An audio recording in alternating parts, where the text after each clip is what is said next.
All right. Welcome everybody. Let me just do a little text here in chat. Welcome. Happy Monday. Make sure you guys can hear and see us okay. Let me know if we're coming through loud and clear to you all. And yeah, we'll kick things right on off as we let people on in here. So last week, Brian, thanks for doing a repeat session. Hopefully, I can cajole you to, fill in and come on every week as much as possible. Um, we really enjoy you being part of it.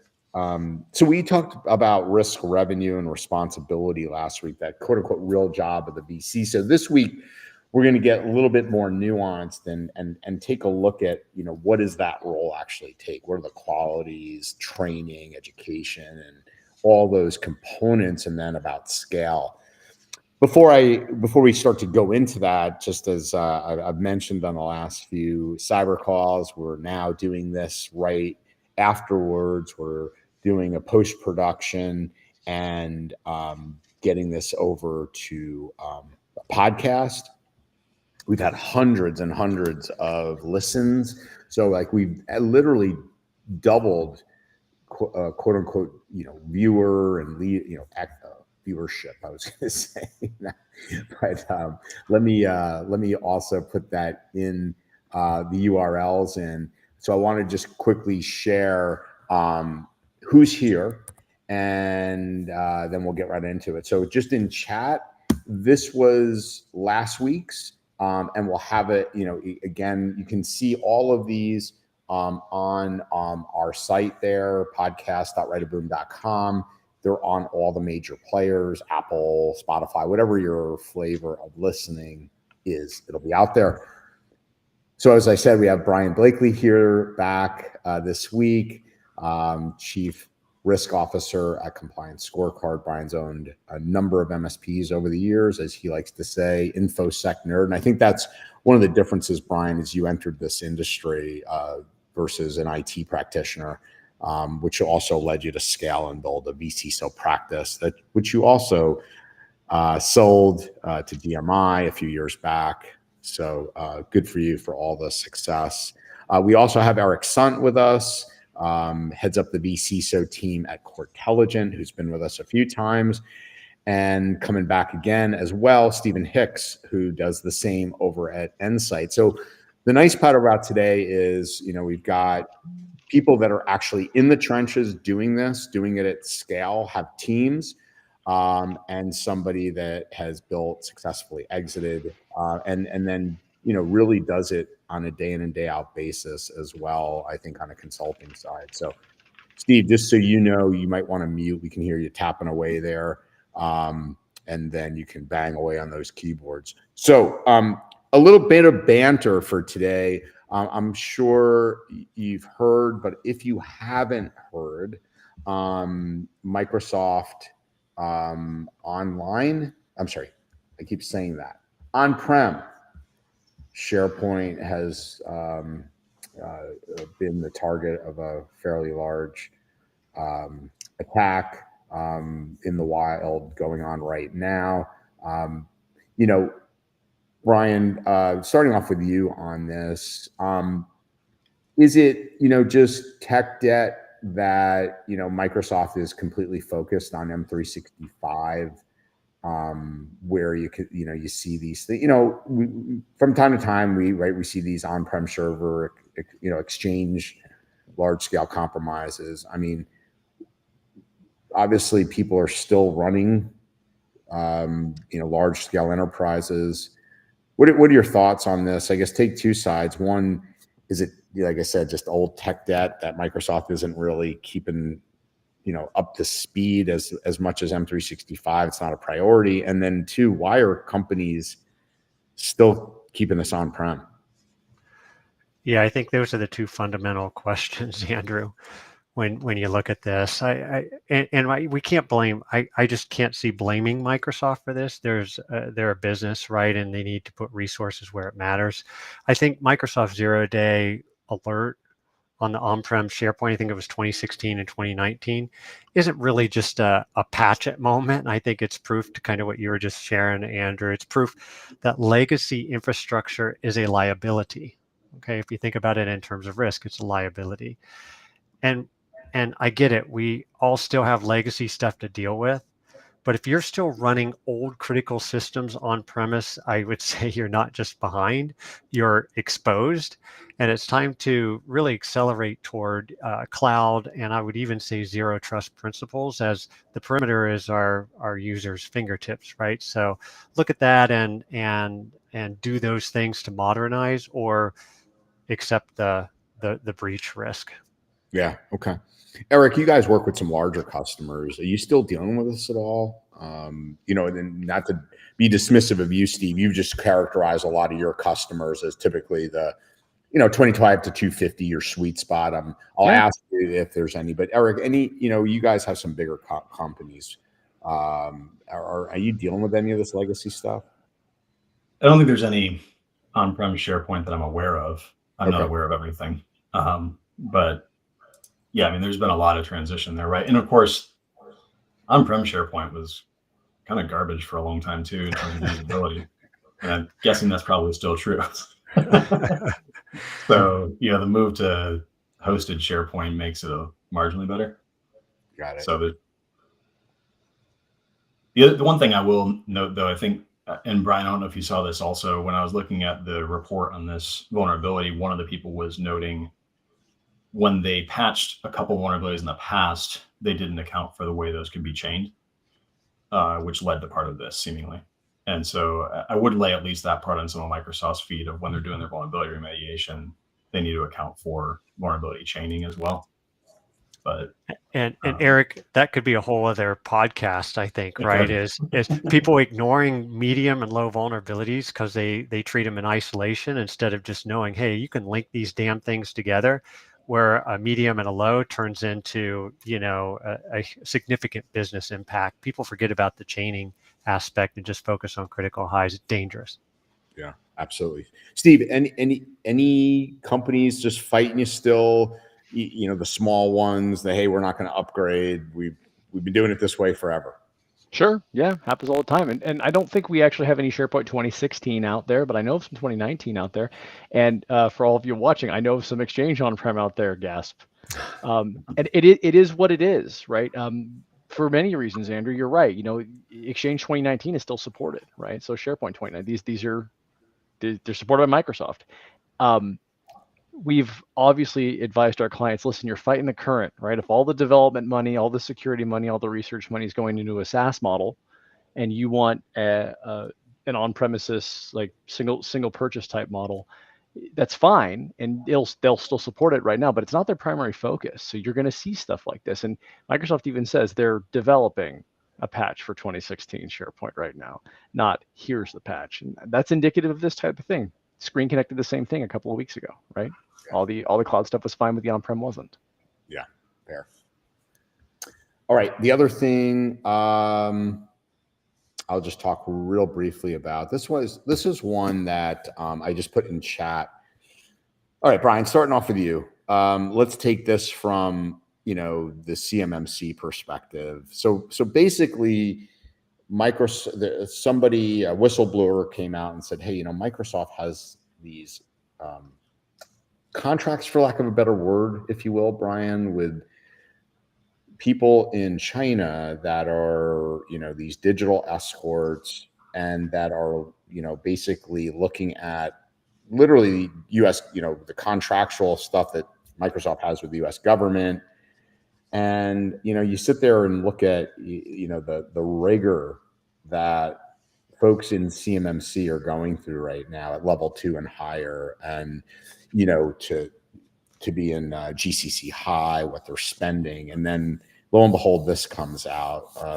What's your take here on this? And it's been addressed since, like, Microsoft, I'm being a little sarcastic. Well, we weren't really aware of this, and now we're getting rid of all this. Well, it's very intentional, right? And all money based, right? And I always say, disclosure is better than discovery. And in this case, I think Microsoft's been discovered here a little bit. And then they came up with this digital escort concept of saying, yeah, we hired people that aren't US citizens to do the engineering and support, but we had our US based digital escorts to kind of watch what they were doing. And at the end of the day, this should really piss a lot of people off that have to be FedRAMP and CMMC level 2 or above, because they're paying 3 to 4 times the operational cost. Some have done $250,000, $500,000, $1 million migrations to GCC because they deal with things like ITAR and other export controlled data, where they're paying for a service where it's all US based, not just the servers and infrastructure on US soil, but all the support and engineering is on the US, right? And this should really, I mean, it's impacting people that use this environment, potentially their compliance. And they've already made the investment and have put their trust in Microsoft to do this. And Microsoft has breached this trust, in my opinion. And again, this could be a whole other podcast that we talk through that. But that's my initial gut reaction, is people should be pissed off that are reading this, who have spent 3 to 4 times as much operational cost and a ton of money to get from where the commercial into GCC. Yeah. Eric, you guys, any thoughts here? Are you dealing with any folks with CMMC? Not the CMMC specific side of it. I mean, I have no love for Microsoft being cheapskates. Right? You want to pay for logs. You also are going to outsource for CMMC services. Yeah, it doesn't make any sense, and especially in a country that, as the article talks about, is a declared adversary. Whatever anyone wants to argue about that back and forth, it's still true governmentally that they're declared as a concern. Yeah. Steve, closing thoughts on this? We'll get into it. So for my technical brethren, you ever watched somebody work and audited their work in some kind of a meaningful way? Like I'm not clear on how that concept works. Like, oh, we're overseeing them. Are you now? So you're a SIM? And Andrew, this is actually relevant to our current topic, right? The qualifications of people to do their job. This is like a pretty significant thing we've been talking about here, especially in security. Turns out that you need qualified people to do that kind of a thing, including watching people work remotely. I'm not clear how that works, but I'm sure it does. Fair enough. All right, let's get on into it. So, as I mentioned, I would highly encourage you guys to watch last week's session. Brian did a masterful job laying out what I call the risk to revenue conversation. Really talked about, and we'll talk a little bit about that today.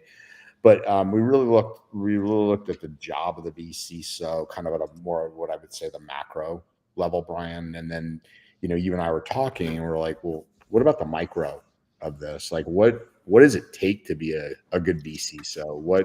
How do you know if you have one in house? How do you train one? What does good look like? And once we know that, how do you scale that? How do you start to build a business around that? You've done that. And so I thought you'd be a great person to come on. So we'll dig into that today. And with that, let's do quick intros, just in case you all don't know. So Brian, just give us a real quick one. We'll go to Eric, Steve, and then get right on into it. Sure, yeah. Hey everyone, Brian Blakely here. Spent the last 3 decades or so really in the trenches as an engineer, founding, building, growing, selling, exiting several MSPs over the years, then evolving into a full-time mid-market CISO for about 4 years for a fintech company, and many vCISO roles, helping MSPs and SMBs and larger mid-market companies turn security and compliance into real business value. I'm currently, as Andrew stated, Chief Risk Officer and lead the professional services team at Compliance Scorecard. And again, Andrew, excited to be here. Always fun to catch up. You're such a go-giver in the community, and anything I can do to help support you and the community at large, I'm all about. So thanks again for having me on the CyberCall today. Thanks for coming, Brian. Okay, Eric, over to you, bud. Yeah, serving as a vCISO and team lead for the vCISO practice at Cortelligent. So we got a lot of customers in financial, biotech, et cetera, and helping serve them and their business needs. Perfect. Thanks. Steve, welcome back. Thanks, there. Steve Hicks, everybody, a security practice manager over at Ensight. We're a small to mid-market MSP out in California. Like Brian, 30 years of engineering experience moving into this. I've been field engineer and security engineer up into practice leadership now. So that's who we are and what we do. Very cool. All right, Steve, let me turn it over to you, asking Brian a few questions. I know you got to leave about 5 minutes early. Yeah.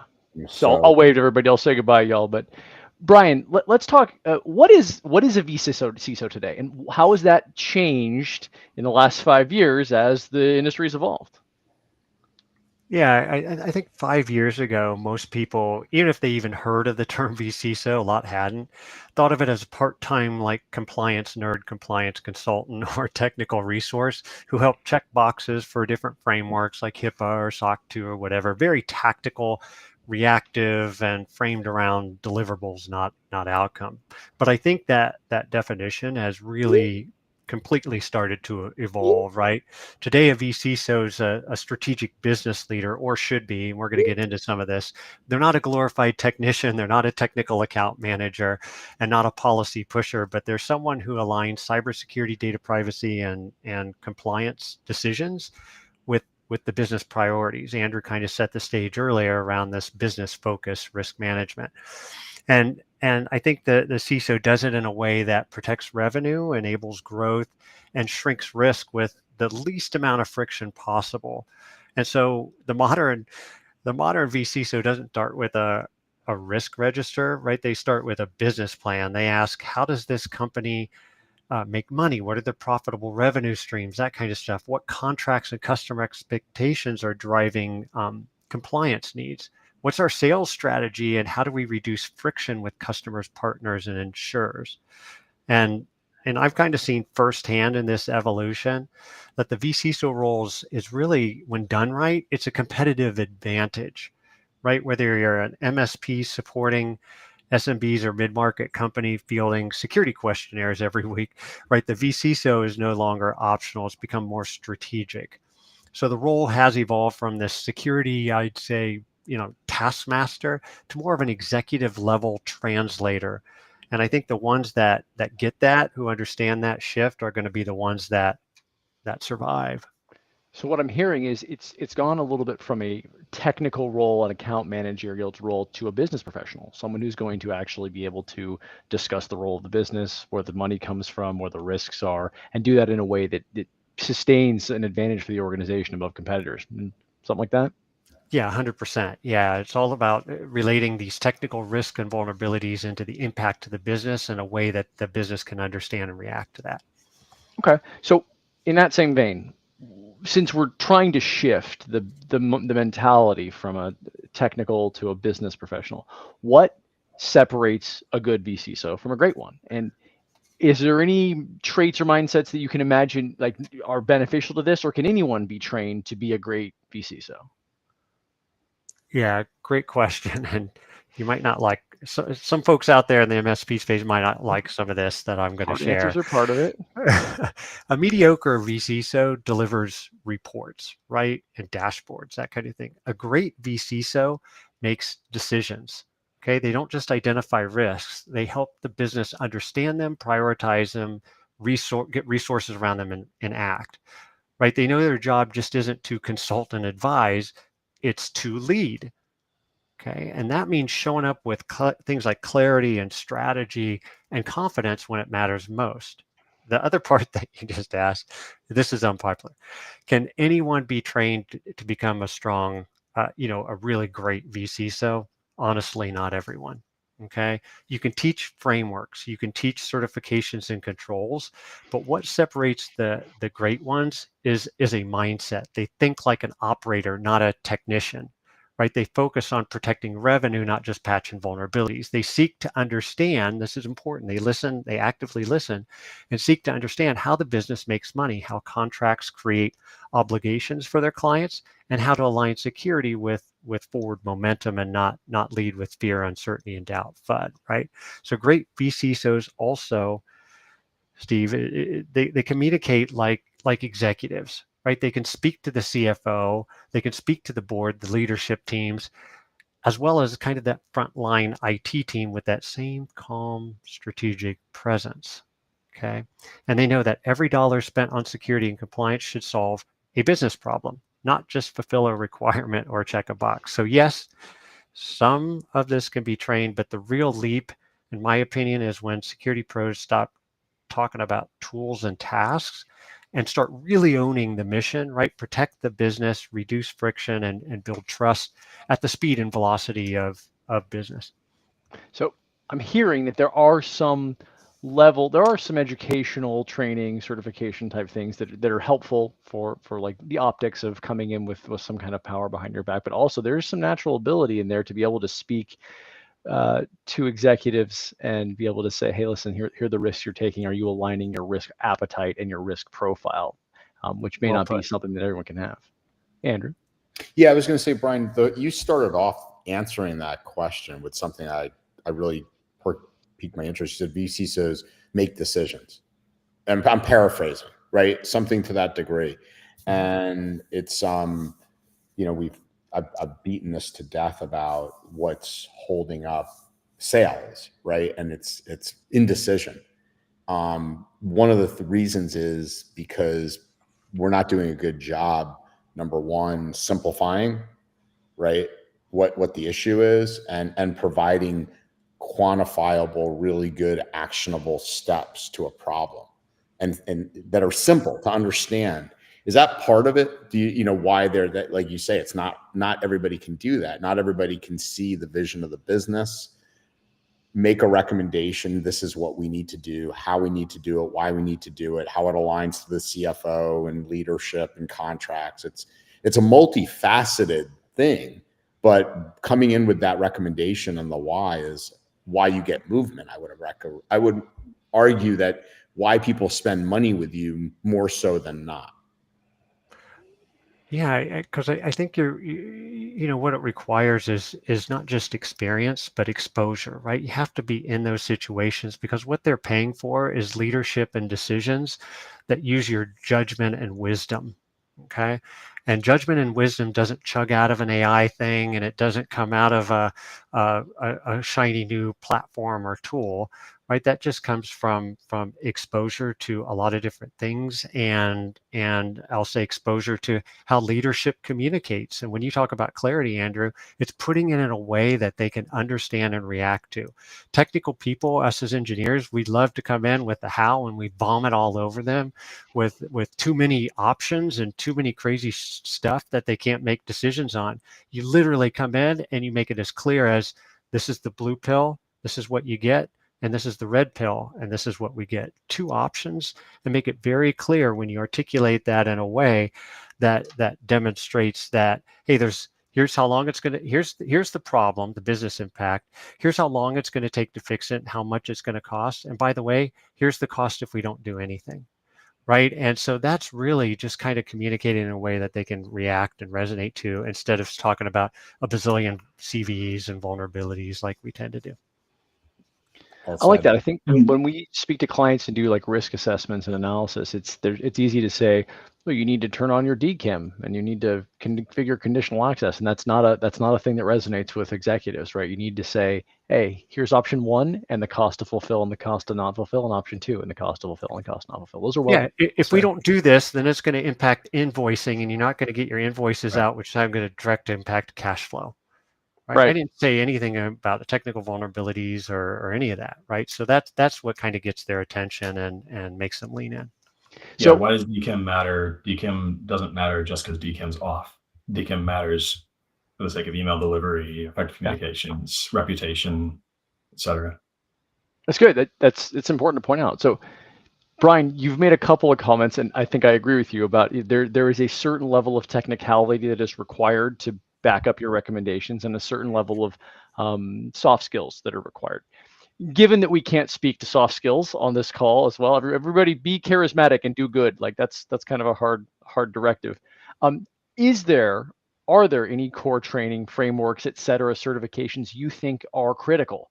Things that people can actually go tactically do now to boost their credibility for a vCISO role, and to give them some level of exposure and experience while they're working on the other harder stuff? Yeah, and that's a great question, because we all, there's people that certificate bash all the time, right? Where they come out and, hey, you're paper tiger, and no real world experience and that kind of stuff. But I think there are certifications and frameworks that are I think foundational, but they're not too many people treat these certs as the finish line, right? Again, they're just a baseline. They're not the finish line. So CISSP, CISM, the certified CISO, there's a lot of different ones out there. I do think it's a good idea. I do feel it's a great idea actually to have some of those for some of the foundational experience, right? They force you to understand these broader domains of security and governance. And I think that's important. But I can tell every aspiring, if you're a vCISO out there, your certs won't matter if you can't speak the language of the business, some of those soft skills that you're talking about. And the best vCISOs I've trained or mentored combine this formal learning with practical experience. So yes, get familiar with frameworks and this and ISO that and that kind of thing, but then go deeper. Learn how to read a financial statement. Sit in on a sales strategy meeting. Right, Andrew? When you sit on a sales strategy meetings, that's a whole other different vernacular and language that you pick up on, but you really figure out what's important to the business. How can I enable and grease the wheels of the sales process, right? So study the contracts your clients sign. We talked a lot about that last week. It's often missed, right? Because that's where the real risk lives, and that's how you learn to tie security investments to revenue protection. And I always say, and I said this a second ago, experience versus exposure. You don't need 2 or 3 decades of experience to become a great vCISO, but you do need exposure. And that's why I push like shadowing so hard. Sit with someone who's done the job, watch how they navigate leadership teams, boardrooms, how they prioritize risk, how they talk, how they guide leadership through trade-offs. And that's how you build judgment. I think judgment is the real skill set of a vCISO. So yes, get the certs, master the frameworks, but combine that with mentorship, shadowing, and what I would characterize as kind of a relentless focus on understanding business drivers, right? That's what makes the difference between someone who kind of knows the controls and someone who knows how to lead. Brian, I'll never forget this a story you were telling once about, you were kind of looking at the different facets of the business, and you did get into the conversation around the CRM and how they work with their customers, and how the lady in marketing stood up there and it's like, you want to tell about where she was putting all the contracts, and you're this is something we talk about a lot when you're talking about to a company and how they make money. You can plot this out on kind of like, I'll get nerdy here for a second, context zero kind of context level 0 kind of diagram, but that's how you can really get to know the company. So you get all the right people in the room and you talk about their data flow. And here's their top revenue streams, and they get 80% of their revenue comes from, let's say, transaction processing fees. So you start asking the client question, oh, great, how do you do that? And you start documenting kind of the little circles, people, process, technology that drives those revenue streams. And we'll pick on marketing for a second, but invariably the marketing person will say, oh, I also export that list into HubSpot, or I take that and export it over here, and we do a mailing, and you look at and it's a bunch of personally identifiable information or regulated data and that kind of thing that floats. They've even said, I've even heard, this is a couple of weeks ago, this is fresh, someone in marketing say, oh, I copy all that to my personal Google Drive, and then I have Jane Doe, who's she helps me out in the past at another company, and she gets in and she scrubs the data and the spreadsheet, and then we take it and we import. And those data flows, you should see IT's face. It's like cold. Well, yeah, and it's like, whoa, that's not any of the known data flows. And so you get into that. And so, but that's what I mean by really active listening and trying to understand the business drivers, because a vulnerability scan and that kind of thing never pick up those kinds of things. That's what I said. A vCISO, you're going to spend most of your time, if you know the OSI model, you probably think it stops at 7. There's 8. Layer 8 is where you spend most of your time, and that's politics and people. For sure. It's also the biggest risk. And opportunity. Yeah. Sure. So, okay, Brian, you've made a lot of points about being able to speak the language, and those are awesome. We love those. Let's dig a little deeper. What kind of simulations, what kind of training practice can you actually give people that they can go do to prep to speak to executives, to work in the boardroom? That's a pretty important thing. So we've mentioned the soft skills matter. How do we train those? Yeah, and in my experience, there's no better substitute than being battle tested, Okay, so what I mean by that is kind of the best preparation for the boardroom isn't just theory and certifications, it's living through real world incidents, right? Hard decisions, those high pressure moments, those very emotional type of situations and scenarios too. And if you've led, that's important here, if you've led a company through a data breach, if you've ever had to brief a board or a leadership teams while lawyers and PR teams are kind of spinning up, that changes how you communicate, right? Prioritize and lead. And I think that's where confidence and wisdom is made. So yes, I think there's a component where hands-on, like this battle-tested incident response, is critical. But again, I say led the response and not just the technical parts and pieces. You need to be in the room where the execs are there when executives are trying to decide what to disclose, when and to whom. I just lived through this about a month ago. I can't say who they are. You'd recognize their name, but just got hit with the play ransomware. And boy, you talk about emotions and people on edge, and you just need to be in those rooms, and you need to see what the trade-offs are and experience the fear and the business risk, all of it. And that's how I think vCISOs earn that executive presence. And if you haven't lived that yet, find people who have, right? Find mentors who have, shadow CISOs, vCISOs, or even a CIO, right? Who have been through it. Ask them kind of what they wish they knew going into the first breach, and ask to sit in on if there's any other meetings in the future or debriefs. Just really pick their brain. There's no faster way to grow. And I'll share this too. I shared this with Andrew a couple of weeks ago on some feedback I got early on when I was doing some risk assessments. But this is something a lot of people overlook, and it's great for vCISOs to grow. Ask for feedback from other executives. After a board presentation, after a leadership team or strategy session, pull the CFO or CEO or COO aside, or VP of Ops, whoever that is, and ask, just say, hey, I was in that meeting, did that land? Did I add value? Was that useful to you? That feedback is gold. It's hard, it's difficult sometimes to ask for that feedback, but the feedback's gold. And it's going to really sharpen your message, your messaging, right? Your presence and your ability to earn and keep a seat at the table. Because I think in the end, I'll end with this thought: being battle tested, it's not always about having the right answers or the perfect answers. It's about having that judgment piece, the right judgment under pressure. And that's what your clients' leadership teams and boards are really looking for in true vCISO leadership.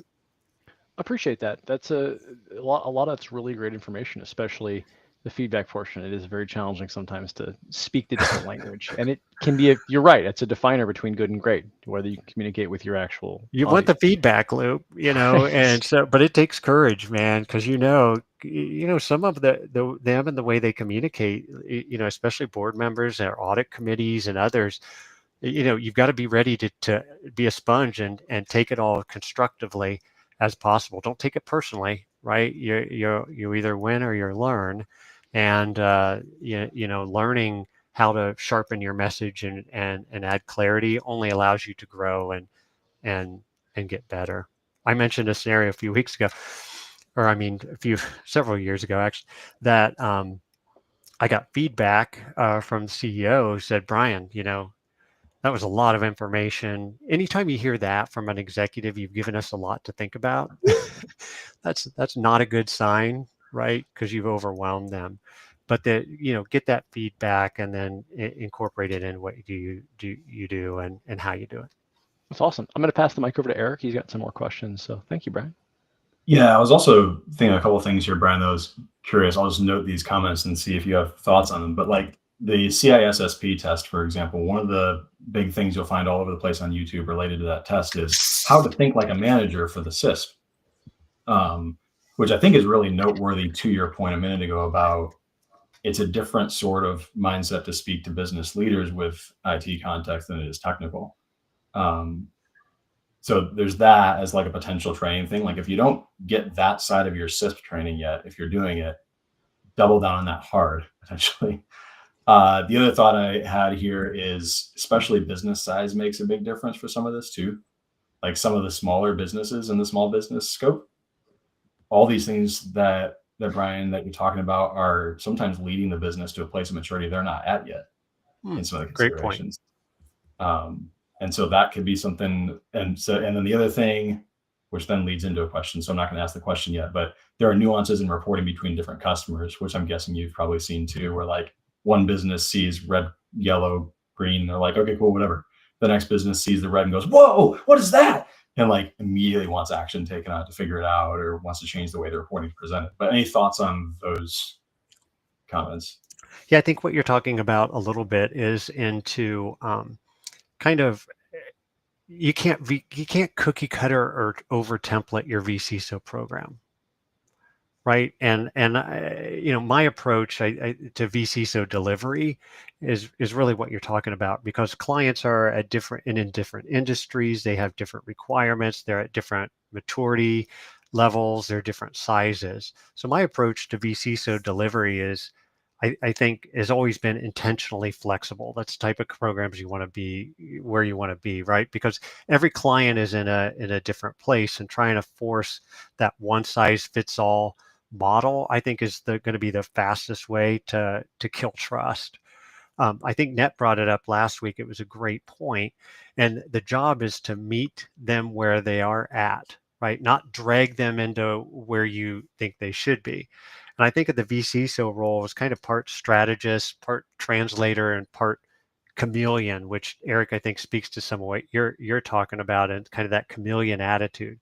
For example, like some of what you characterize a startup in growth mode, vCISO might be in the weeds, right? Building the entire security program from scratch, negotiating maybe with vendors, setting up policies, helping them survive due diligence with their clients, right? And for a more mature, like mid-market organization, the vCISO program might focus on like aligning different silos or multiple silos under a certain risk strategy, or supporting more like board or executive leadership level type of governance. Same title, right? But very different roles. So Eric, really, I start by asking myself a couple questions, right?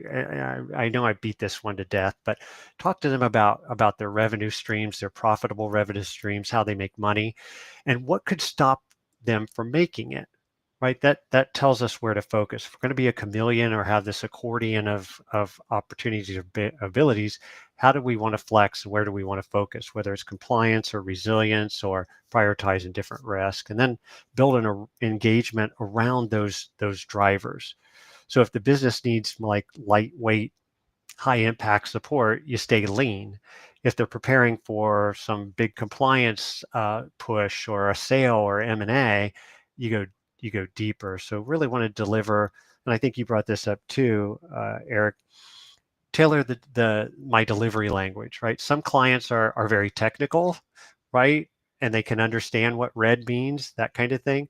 Others are allergic to it, right? So I think a good vCISO knows how to flex, and we're not there to impress with our vocabulary. We're there to earn trust and get buy-in. I think at the end of the day, customizing the delivery isn't just about like service tiers. It's leadership awareness, and the more you listen, adapt, and align, the more influence you'll earn. And I think that's what helps kind of make the model valuable, and what can potentially help the model scale. Hey, Eric, just thought, not that this is revolutionary, but Brian, somebody that has the trust level that you're referring to, those are also the ones that are going to allow MSPs to scale their automation and AI practices, are they not? Because I mean, you're going to see, like you're talking about, how they make money, how they view the competition, their contractual obligations. You're going to be able to, how they view, you're going to, like you talk about data flow, right? If we're going to talk about large language models, understanding that data, again, aren't you going to have that leg up if you're doing this well? Yeah, as a vCISO, you're going to be thought of as valuable, right? You're in there, you're getting shit done in the areas that matter most to the business. And when you do that, you're greasing the wheels of sales. You're seen in a different light than you are as some technical nerd or compliance geek, at the end of the day. And I think that asking those questions and aligning, and then when you communicate, you can't put risk in relevant terms to business impact unless you really have a deep dive with the client and understand those data flows, revenue streams, and some of that, and then translate that into, words that resonate with them. I've said it before. If they call a gadget a widget, call it a widget every time. If they call clients customers, call them customers every time. Those little things go a long way when you're talking to them about your judgment calls, your leadership, and the risks to pay attention to, and the risks that can be ignored. That's important. Cool. So there's a lot of downward price pressure in the MSP space lots of times. So kind of slightly combining a couple of these questions, but when we're thinking through scaling vCISO services, what have you used that's worked in the past, and how do we standardize without losing customized strategic partner feel? What does that look like to be, here's a way that can be repeatable and yet is customizable, so that it's an enabler rather than a hindrance to strategic partnership? Yeah, and a more unpopular opinion here, real quick, because it's kind of contradictory to what you see a lot in the vCISO platforms and some of the other areas. But one of the biggest mistakes, I think, if we focus there, when MSPs think of scaling and growing, okay, and again, I'm going to catch heat for this, but I'll just say it. One of the biggest mistakes I see MSPs make when trying to scale vCISO services is thinking in terms of volume instead of margin. MSPs are wired to think, how do I sell this vCISO to every single client? Okay, that mindset doesn't work with vCISO. I think there's been early evidence, right? It didn't work real well with vCIO, and it's definitely not going to work with vCISO. And this is because it's not a help desk add-on, right? It's a leadership role. It's high touch, it's high trust, it's high stakes, and you can't scale it like antivirus. So the truth is, not all your clients are ready for, want, or need vCISO, and you got to be okay with that. Don't try to sell vCISO to your entire book of business, right? Start with your top 5 or 10 clients. I've said this for a few years now. If you focus there, that's probably 80%. For most of our MSPs out there, my guess is most of your top 5 or 10 clients is driving probably 80% or more of your revenue. That's the ones I would focus on with real revenue at stake, regulatory exposure, contractual obligations, strategic growth plans, that kind of thing. And that's where the real value is. And that's where leadership is going to matter most. So my own opinion, vCISO services scale best when they are high margin, low volume offering. That means fewer clients, but deeper engagements, bigger impact, and a lot less churn. The moment you try to water it down for mass adoption, you're going to lose strategic value and your delivery quality tanks. Okay, so let's stop thinking in terms of how do I get more clients on vCISO and start thinking, how do I deliver massive strategic value to a handful of the right clients who will pay for leadership, not just labor. And that's where the margin is, and that's where the trust is, and that's how, in my opinion, you actually scale the service the right way. Yeah, Brian, Annette said that was gold. I agree. It's really about understanding your ICP for this role, correct? This is not a ubiquitous across the board, like you say, EDR for everybody. 100%, right? Is the fact of the matter is you're going to waste a lot of time and brain cells trying to get after your entire client base. We've talked about this before. There's kind of 3 buckets, right? You have this highly regulated, bigger type of client that is prime, right? They've got some compliance, contractual obligations. They're prime. They're going to get what you're talking about and see the value in it. Then you have these other smaller clients that are never, ever see the value, right? It's this meaty middle that we really need to kind of focus. How do we sell vCISO services to that group and penetrate that big meaty middle that'll probably be more of where the gold is in the future for vCISO programs. A lot of everybody's fighting over that top part, but how do you get after that middle part? I think will be the bigger strategy. Just one quick question on that, Brian, and we talked about this, is the meaty middle. Are you looking for, again, that's why you want to know who their largest clients are. Is upstream, are there any customers that they might have that have regulation, that do, big business with, maybe the federal government, any, thing that might flow downhill, right? That's the next layer in that meaty middle, right?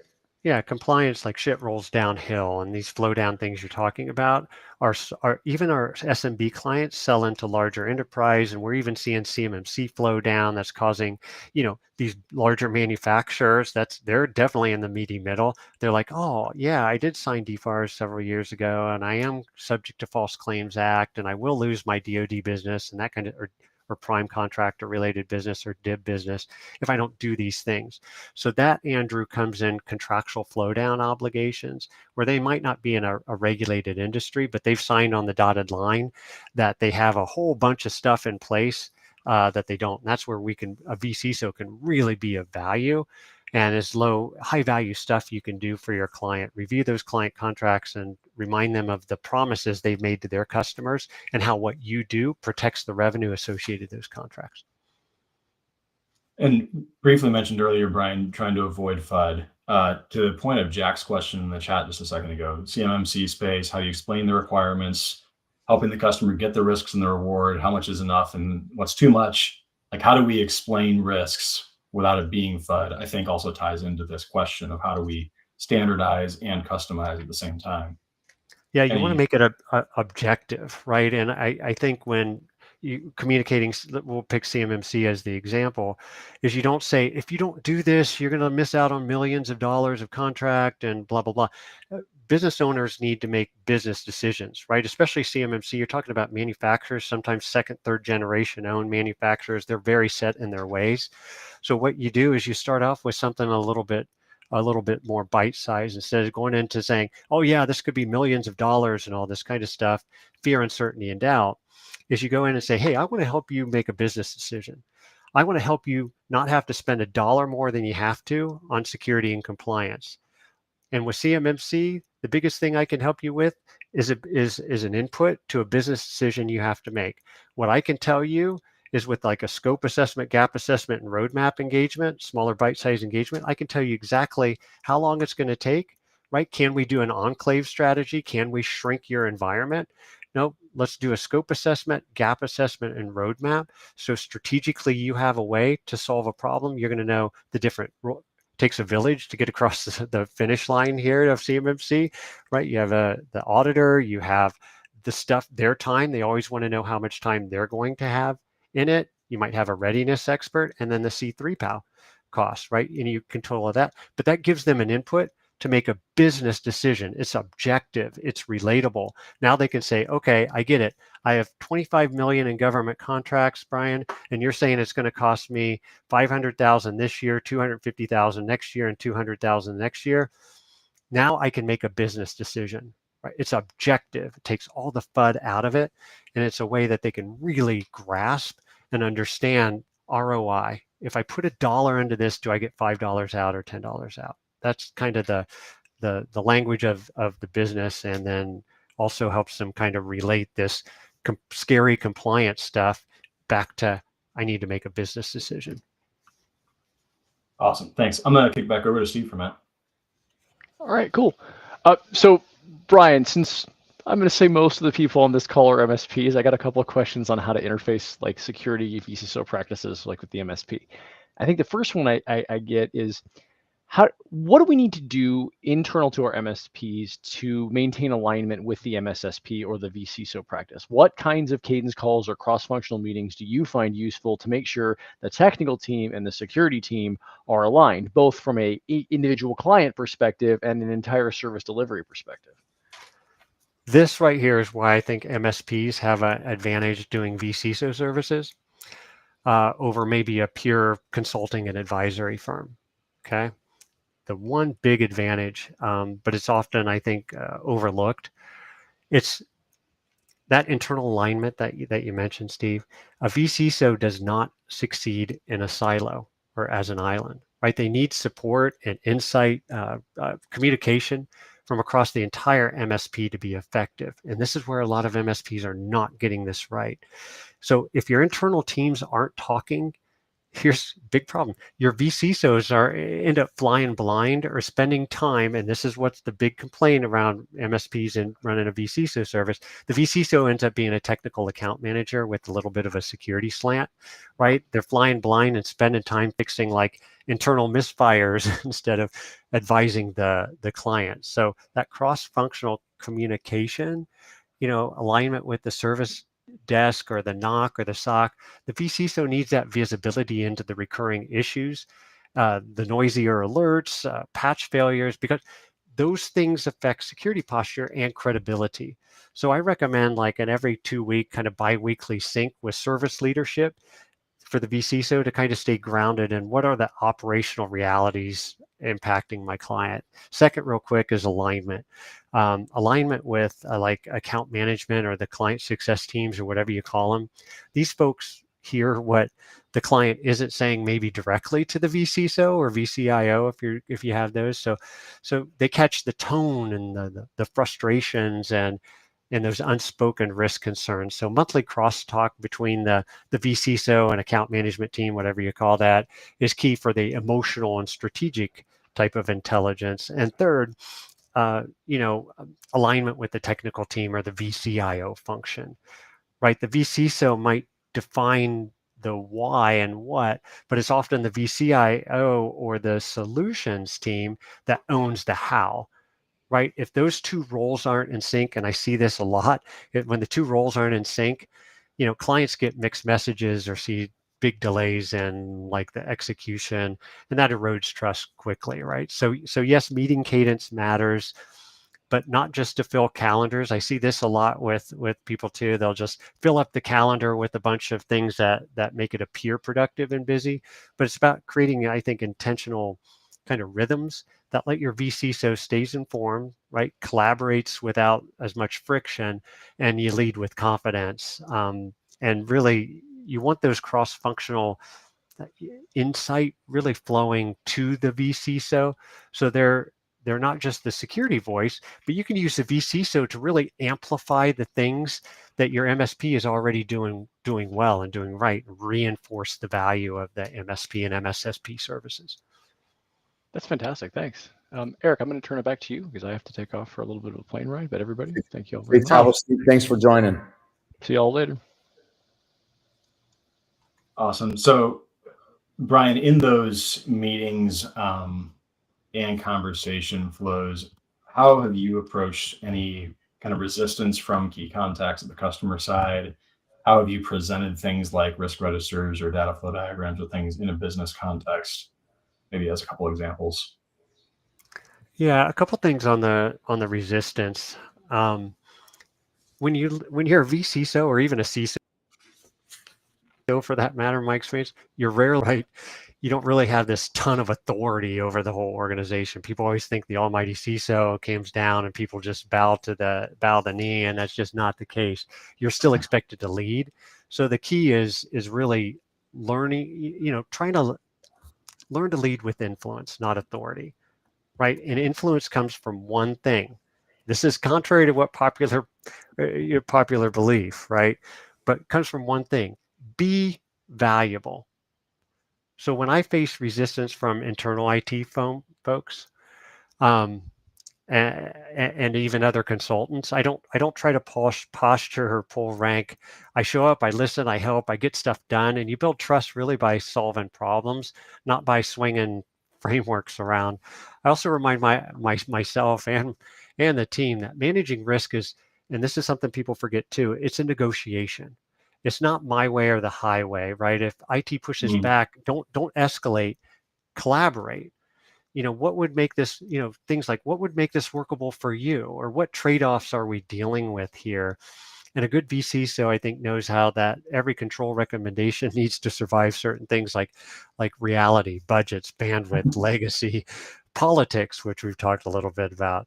And sometimes the best thing you can do, Eric, is what I do sometimes is reframe the ask, right? Instead of saying we need MFA, you say we need to protect access to your billing system so you can keep cash flowing. Here's two options. What's doable, right? That language turns kind of resistance into more alignment. And vCISO earns trust, I think, not by being the smartest person in the room, but by being the most useful.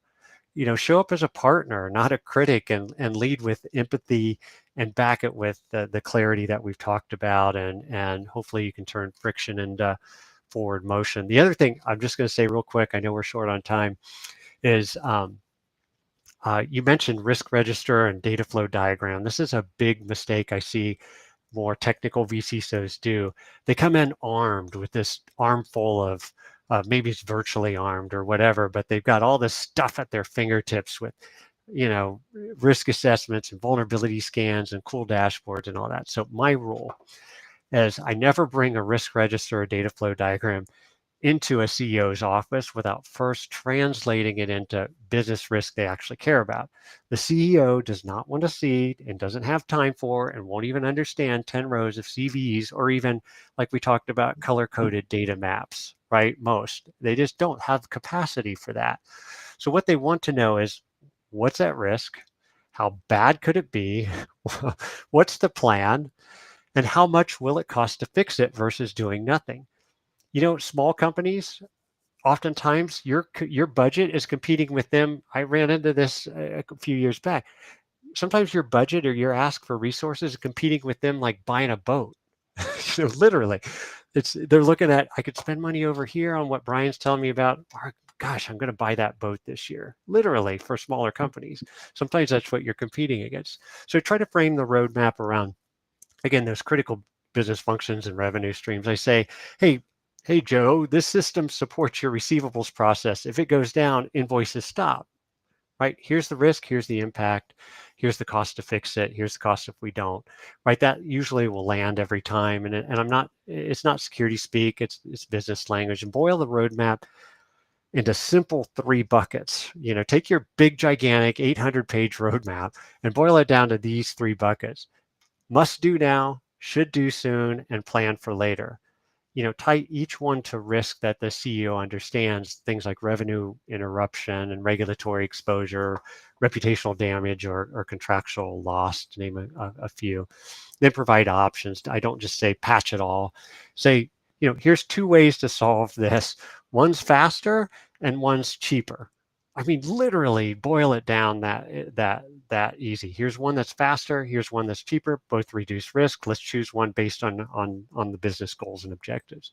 So getting alignment, and that's how you can kind of present risk as a business decision with ROI, not just a technical problem. And from my experience, the CEO won't just listen. I think at that point they'll lean in and start to resource. Excellent. Thanks. Okay, so I'm going to ask the final question as we're closing out, and Andrew, take over with whatever. But Brian, if MSPs are looking in the mirror and asking, am I ready to do vCISO services? What are the worst they should be looking out for that say no? And what are the positives they'd be looking out for that say yes? Yeah, I think this one's tricky. Because again, there's some of these top mistakes, and is there a formula to that? Is it risk-based decisions? Is it Eric? I guess how would you answer that question? Well, I think I'd probably start with one thing, that is just the fact that you signed up for insert GRC tool here doesn't mean you are now a vCISO. And looking at your internal resourcing and expertise, do I actually have someone who's ready to lead in this sort of way that we're talking about? Or do I just have a bunch of technical nerds who are great at tech, and that's very valuable, but aren't ready to talk business level with the leaders? Yeah, I just want to expand. I'm glad you brought that up, because buying a tool does not make you a strategist. Okay. And if you sell this service without the capabilities to back it up, I think the downside is serious. You don't just lose the client, you lose trust and damage your brand. So I think as the market matures, remember the client, the buyer is going to mature too. and they're going to ask better questions. And I think you've got to have the right preparation and the right mentorship, and really lean into those leadership skills, and you'll start to differentiate. Really well said. Really great job, Brian, as always, and Eric. I hope you all out there found this very helpful.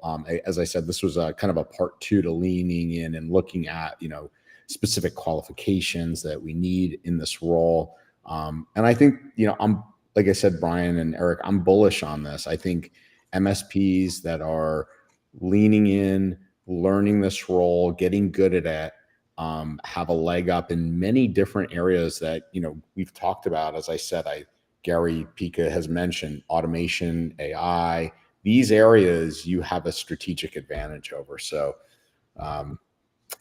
Brian, as always, appreciate you coming back on. And like I said, the door's always open. Same for you, Eric. Really appreciate it. And everybody out there, appreciate your time as always. I'll get this out on podcast.